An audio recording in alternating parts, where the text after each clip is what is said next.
नमस्कार।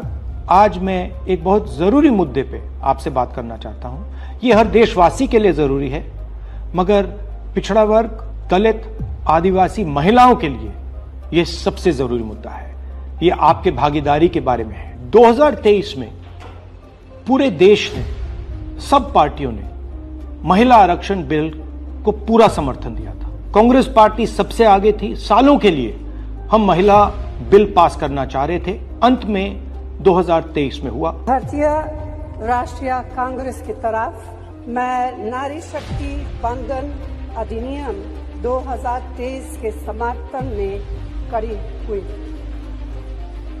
भारतीय राष्ट्रीय कांग्रेस की मांग कि यह बिल फौरन अमल में लाया जाए। 2018 में मैंने प्रधानमंत्री को यह चिट्ठी लिखी। इसमें साफ लिखा है कि महिला आरक्षण को जल्दी से जल्दी इंप्लीमेंट किया जाए।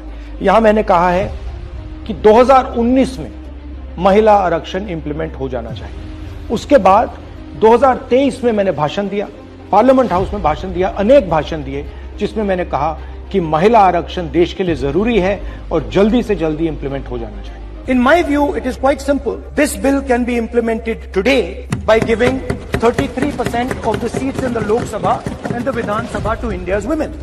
I would like to have seen OBC reservation included in this bill. I think it is very important that a large chunk of India's population, large chunk of India's women should have access to this reservation. And that is missing in this bill. भाई और बहनों, अब बहुत बड़ी बेईमानी की जा रही है। प्रधानमंत्री नहीं चाहते कि कास्ट सेंसस, नए सेंसस, ओबीसी सेंसस के बेसिस पे यह निर्णय लिया जाए।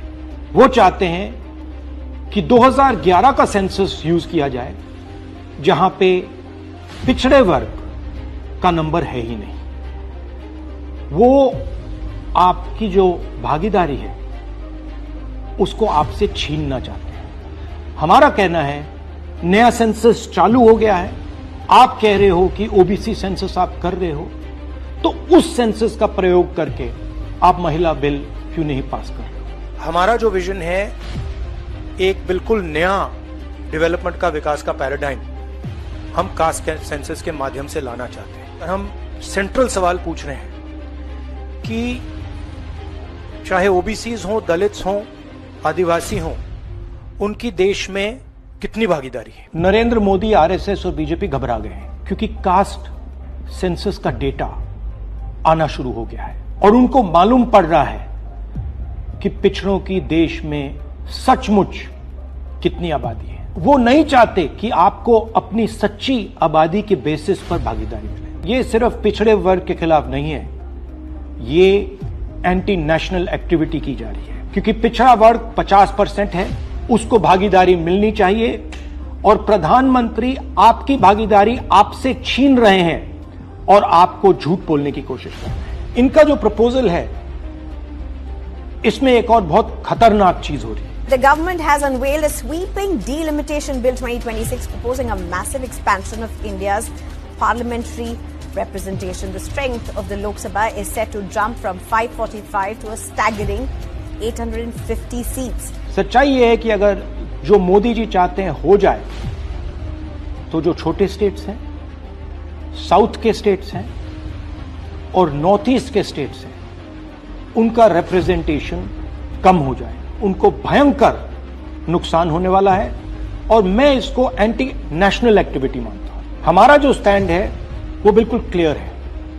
अगर आपको करना है तो ओबीसी सेंसस का जो डेटा है उसके बेसिस पे कीजिए, 2026 के सेंसस के बेसिस पे कीजिए, 2011 के सेंसस के बेसिस पे मत कीजिए, क्योंकि उसमें ओबीसी का, पिछड़े वर्ग का कोई डेटा नहीं है।